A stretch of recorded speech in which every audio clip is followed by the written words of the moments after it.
Alright everyone, here is the main event, and this is the couple days prior to Elimination Chamber, and this is going to see a blow off of Adrian. This is main event, so don't expect main event superstars. Alberto Del Rio is in the main event, and here I have Alberto Del Rio, excuse me, Adrian Neville, Kalisto, Zack Ryder beat 3MB, and I had Zack Ryder there and Kalisto. Because I figured, well, Zack Ryder's been getting beat a lot, so it'd be nice to give him a nice win. And then I had Kalisto in there because he has a 20 popularity now. And I mean, he's not a bad in-ring worker, so get him like 35, like where he's an opener, lower mid-card guy, so he can just put on solid matches on his B shows. Would be cool. And then 3MB. They're entertaining. I mean, their popularity doesn't go down. Like Drew McIntyre and Heath Slater, I think had a 35 when I started, and they're at like a 35 now. Jinder Mahal, I really don't have any plans for him or care for him that much, to be honest. So it doesn't really matter to me what his popularity is. And since they're already a group, I wouldn't I'm not gonna just take Jinder Mahal out and add someone. And it's just a weird looking group if you think about it. Here's Since I just turned Sin Cara heel, his promo skills aren't the best, and I figured the best way to do that is pair him with Ricardo Rodriguez, who has not amazing, but very good entertainment skills, and it doesn't hurt, because then you can have Sin Cara and Alberto Del Rio team together, which is ironic because they don't like each other in real life. Apparently there's some heat, because both of them are top guys in Mexico. And Sin Cara apparently, his guys pulled a gun out on Alberto Del Rio before. I don't know, it's all over the online on dirt sheets and stuff, but it's cool. And I figured those two would be together would be a good match. Not a good match against each other, which it would be, but them three being together would be cool. As you see with WWE Latte pair, the same in the New Day, the same gender, or not gender, race, you see a couple black guys together, a couple Mexicans together, going back to Attitude Era with Funaki, talking to Chinosku. I said his name wrong, I apologize for that, and then a couple other guys. That's a big characteristic of WWE, is just sticking with stereotypes and stuff like that.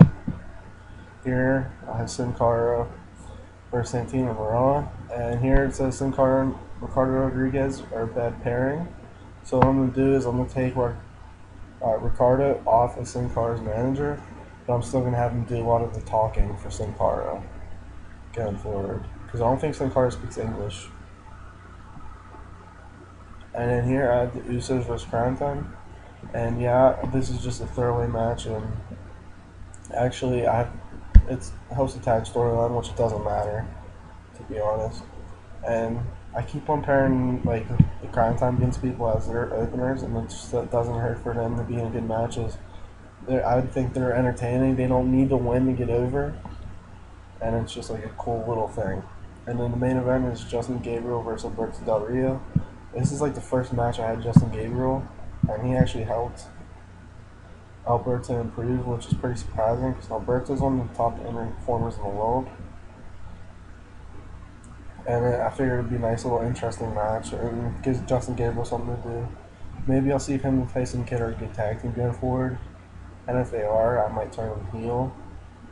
As I don't know, them being faces, getting crowded, Adrian Neville being called up, Sami Zayn, they're all around that same area, so I can't give too much attention to Tyson Kidd and Justin Gabriel.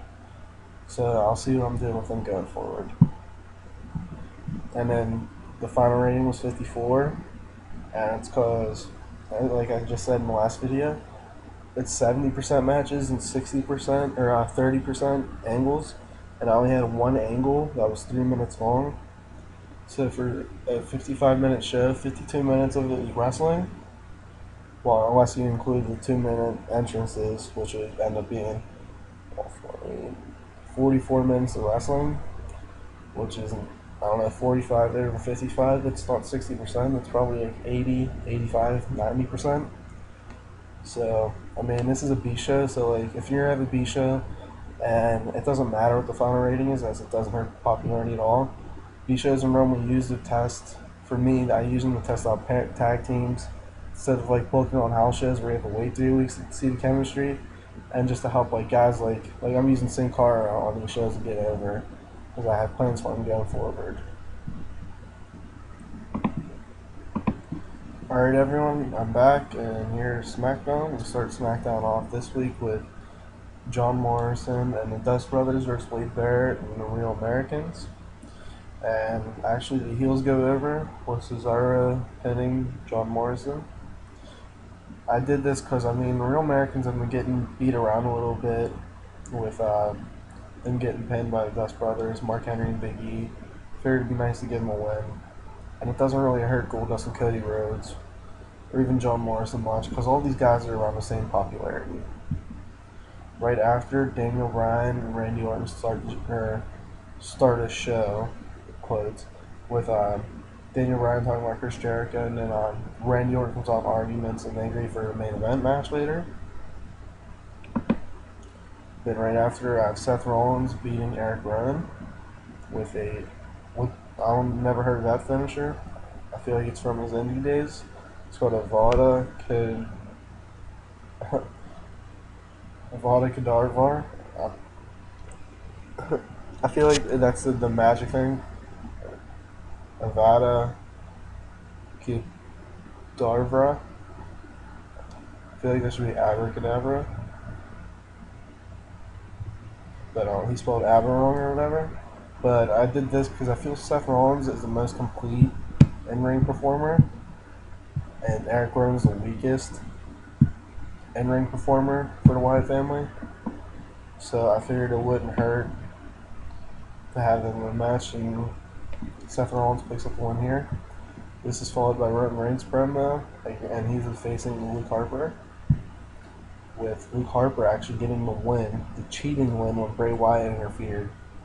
And I mean, I'm not going to push Roman Reigns as the face of the company. That's just not going to happen right now because his skills are too weak. But I'm not just going to let him lose cleanly 1, 2, 3. And I think I kept him strong here too because I don't want his popularity to dip because he was actually an upper mid-carder. Luke Harper was considered a mid-carder by the audit pushing.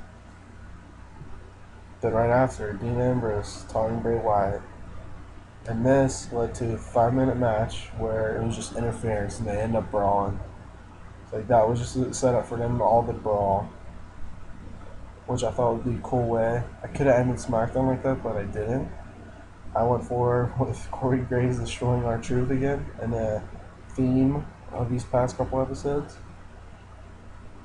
And then The Miz and Damian Sandow are facing Rey Mysterio and Kofi Kingston, so I had them do like a little taunt, a little interview or whatever you want to call it prior, just to hype the match a little bit. And then the match ended with Kofi Kingston defeating Damian Sandow. So you had the U.S. champion pinning the IC championship. Yeah, I think it's that way. It gets confusing sometimes. You have two mid-card titles and no separate brands. This is actually an 18-minute match. I figured I'd give it a good amount of time and it put on a hell of a rating.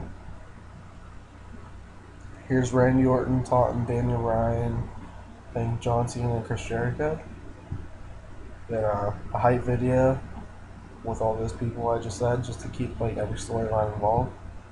And that ended with Randy Orton submitting to the no lock.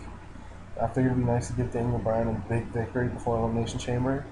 And I think they did this on Raw in 2013 where Daniel Bryan made Randy tap with the candlestick across his face. And that was a week after Daniel Bryan, Triple H famously got in a backstage fight where Daniel Bryan in his book said he's a cool guy, but I mean, he doesn't mess around. He doesn't seem like a guy to take shit very well. So, I mean, it's a cool read, and you get to see like his personality a lot in the book, so I highly suggest that. And the show once again, and then with another A rating. It's a little bit of a streak, but you can't go wrong with these because, I mean, when all your guy, like your least over guy, like your mid card guys are all in their 60s in popularity, so it just doesn't hurt. It's easy compared to like doing like a cult like show, like company, like ROH. It gets like challenging at times for like 3-hour Raws. because you know there's only so many angles you want to book, and without getting lost and confuse yourself. So that's it for this episode. I hope you enjoyed it. Thank you for watching.